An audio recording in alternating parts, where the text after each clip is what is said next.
Ассаламу алейкум туғандар, қандайсыздар? Назарыңыздарда қайырдан эле базар жоқ каналы. Бүгін 24 август 2023 жыл мен сіздерге арша бешіктен бір сатылушы үй көргөзмөкчүмүн. Биринчилик баруу жолун түшүндүрөй.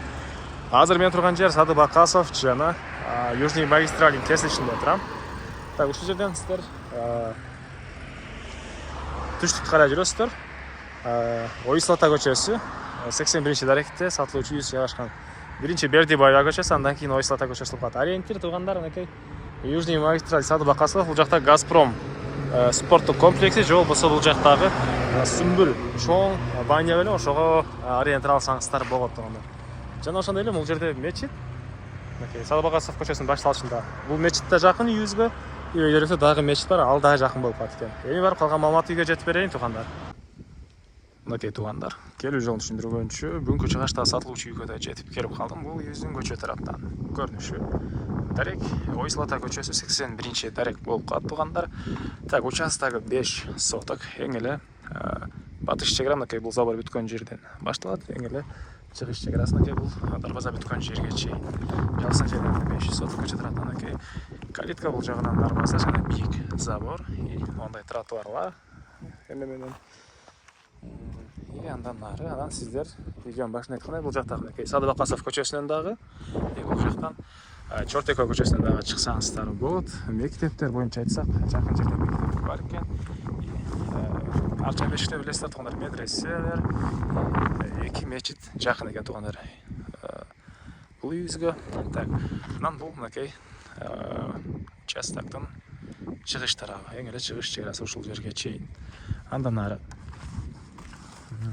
Так, бул жака мынакей көчө тараптан эле мондай зеленый зоналары бар. Так, дагы жакшы жери билесиздер, Арча бешикте канализация, природный газ бар тугандар, и электр энергиясы, суусу баары бар экен. Азыр сиздерге бул калитка аркылуу кирип калган маалыматты бир чекеден берейин эми. Так. Мынакей бул сатылуучу үйүбүздүн короосу. Бул жакта чоң 260 квадрат метр болгон үйүбүз, плюс подвалы 40 квадрат метр, жалпысынан 300 квадрат метр болуп калат. Стенасы толук түрдө кирпич, тышкы тараптан утеплять этилген, анан тышкы тарабынан мынакей травертин кылынып, и фундаменттин сырткы тараптары мондай гранит экен. Казакстандын гранит экен. Кайсыл менен даярдалганын мен унутуп калдым. Кыскасы, ошол Казакстандан келген импортный граниттер. И бул жагында зеленый зона, жана бул жакта мондай бир аз жери, гүл же башка иши кылсаңыздар болот. Азыркы учурда газон себилип турган учурда тугандар, газон ортолорунда мынакей суулар чыгарылган. Так. Бул үйүбүздүн чыгыш тарабынан, түштүк тарабынан көрүнүшү. Анан бул жагынан мынакей бул дарбазадан кирсеңиздер, көп эле машина баткандай жер.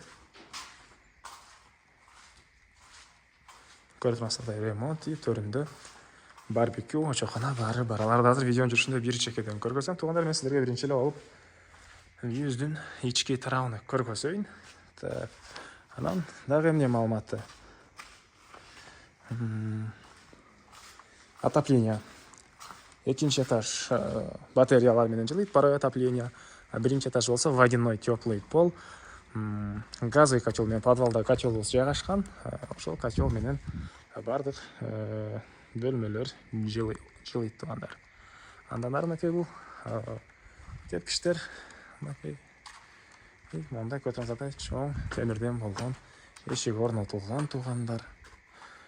Андан ары ички тарабына сизерге калган маалыматтарды берейин. Бул мынакей үйүбүздүн кире бериши, прихожкасы тугандар. Мынакей көрүңүздөр, ремонт неоклассика экен тугандар.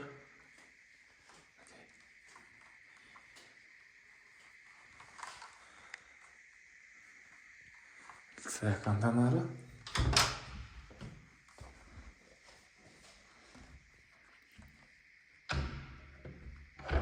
мынакей бул коридор, түзөтсөңүздөр, бул жагы холл, ТВ зона дейт эле, ушундай чоң телевизор койгонго жайы, и түндүк тарабынан, чыгыш тарабынан терезелер тугандар. Көрүп тургансыздардай ремонт. Биринчи этажы жана айткандай водяной теплый пол, электрический эмес, водяной котел менен бул тарапта жылыйт. Андан ары туугандар чоң үй кайсы жактан башташка да баш айланып калды. Киргенде эле оң тарапта бир бөлмөсү. Бул жактан зеленый зона эме жак көрүнүп турат. Очоктор жак туугандар, барбекю очоктор жак көрүнүп турат. Зеленый зонада көрүнүп турат туугандар. Негизинен калсаңыздар ата-энелер бөлмөсү же намазкана кыласыздарбы, иши кылса ушундай мынакей бир бөлмө. Чоң чыгыш тарабынан мындай панорамный терезелер орнотулган. Так, андан ары могу мен көбүнчө үйлөрдүн могу прихожкасына кире бериште, да кимдир бирөө тамбур деп атап коюшат экен. Могу жерди мынакей бул жерди сиздерге көргөздүм, ошол түшүнө калсаңыздар деп дагы бир айтып алып кеткен учурум. Андан ары так, оң тараптан көргөзө берейин мындайынан. Так, оң тарапта бул жерде кухня туугандар. Көрүп турасыздар да, мынакей ремонт, кухонный мебелдер. Бул жерге катарынан эки холодильник баткадай мындай жайы. Так, кухонный мебелдер, бул жерде духовканын жайы чоң. Так, дагы эмне маалыматы? Мына ушундай и бул жактан деле кирип чыксаңыздар болот. Эми сырткы тарабынан тепкичтер. Бул жерден ылдый түшсөңүздөр, подвал жайгашкан туугандар. Так. Ремонт баары ушул дизайнерский, ушул дизайнерлигин кылып, кылдаттык менен ошол көрүп сатып алынган ушундай жакшы ремонттордон кылганбыз дейт үй ээси. Так, андан ары бул жакта зал. Туугандар. Мындай чоң залы. Түштүк тарабынан терезе орнотулган. Мынакей. Көрүп турасыздар, ремонт. И андан ары туугандар силерге калган бөлмөлөрдү көргөзөйүн.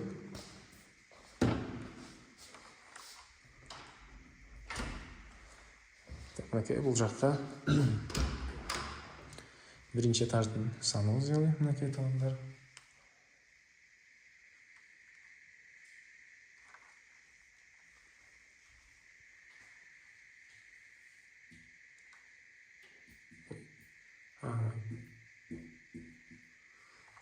Өмүрүңдө энди көрдүңбү деп комментарий жазып жүрбөңүздөр, эми бир аз көргөзүп коеюн деген туугандар. Так, бул жакта ванна и түштүк тараптан терезе, мынакей. Бул жакта барат алчу жайы.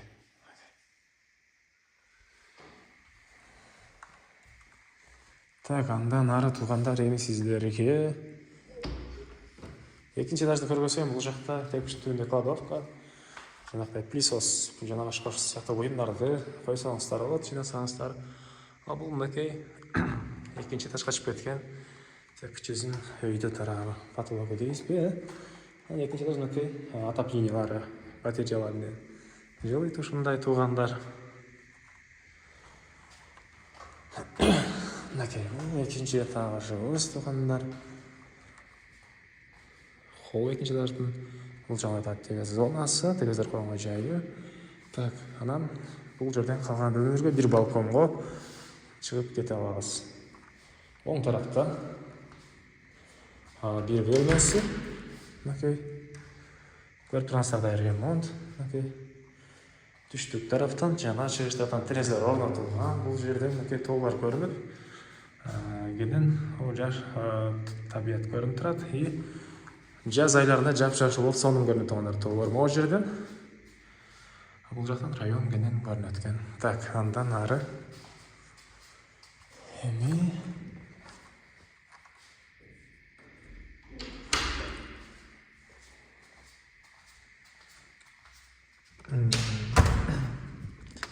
мынакей балкону. Бул жагы балкон. Бул жерден короңуз кенен көрүнөт мынакей туугандар. Дагы эмне маалыматы? Эми так, калган бөлмөлөрдү бир чекеден көргөзөйүн туугандар.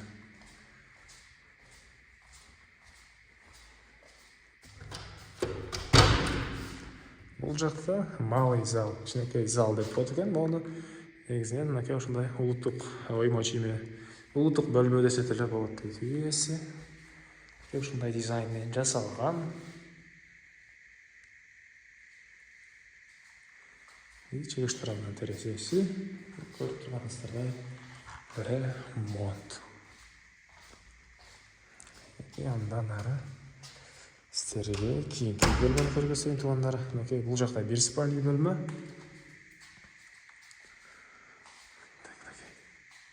Түндүк тарабынан терезе. Мына Газпром бул жерден көрүнүп турат туугандар. Газпром жана комплекс.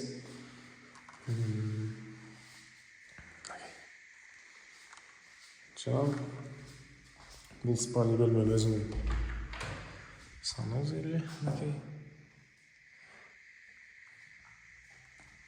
Жағы. Дагы бир спальный бөлмө, анын дагы өзүнүн санузели бар экен туугандар. Анын жатканга эмеси дагы. Диваны дагы даяр.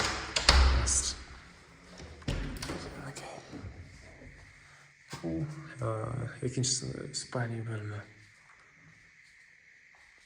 Атын эле уктоочу бөлмө класстарбы же өзүңүздөр иши кылса ушундай спальный бөлмө, түштүктө чоң мындай терезелер. Көрүп турганыңыздардай ремонт туугандар мынакей. Так, андан ары бул жагында өзүнүн мындай санузели жайгашкан. Душ ажатканасы. Так, эми сиздерге коросун ачып калган маалыматты бир чекеден берейин туугандар. Мен кале сатылыш үйдүн коросундамын туугандар. Андан ары дагы эмне маалымат. Бул жактан үйдүн түштүк тарабын сиздерге көргөзөйүн. Мынакей бул жерде эле мындай зеленый зона. Үйдүн түштүк тарабынан көрүнүшү негизинен көчө тараптан жакшы көрүндү. Жана артыраак өтүп көчө тараптагы тартылган видео тарабынан көрүп алсаңыздар болот. Түштүк тарабыны бул жакта үйдүн түштүк тарабындагы ажатканасы, централдык канализация кошулган туугандар. Андан ары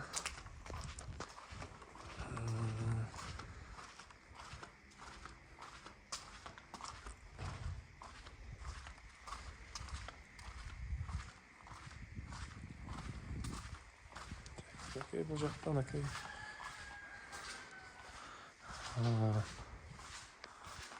очоккана, барбекю, ракайнон бул жана суу чыгарылган. Мынакей туугандар. Сырткы тарабы керамогранит экен.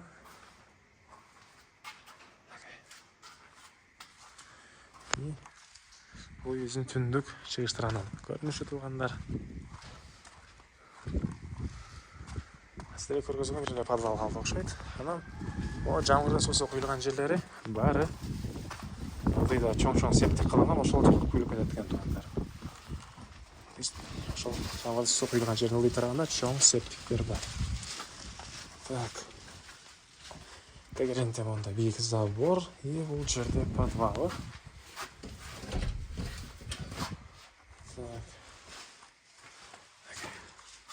Отоплениянын мондай газовый котелу, биринчи этаж мондай водяной теплый пол, экинчи этажга отоплениянын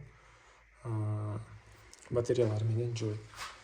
Андан ары бул жагында мондай дагы бош жери, негизинен склад катары колдоносуздарбы, эмне кыласыздар? Ушундай бош жери дагы бар подвалда. Так, айтылбаган эмне маалыматы калды туугандар? Бул үйүбүздүн айтылбаган бир эле баасы калды окшойт. Бул үйдүн баасы 290 миң доллар сурап атыптыр. Анан дагы сүйлөшүүлөр болот. Ээсинин номери экранда жана описанияда ээсител деп жазылып турат. Звонок кылып сүйлөшүп көрүңүздөр туугандар. Сүйлөшүү болот. Анан достор менен, группалар менен бул видеону сиздер бөлүшсөңүздөр, мага бул үй ээсине чоң жардам берген болосуздар. Анда мен сиздер менен коштошом. Кийинки чыгышка чейин туугандар. Саламатта калыңыздар.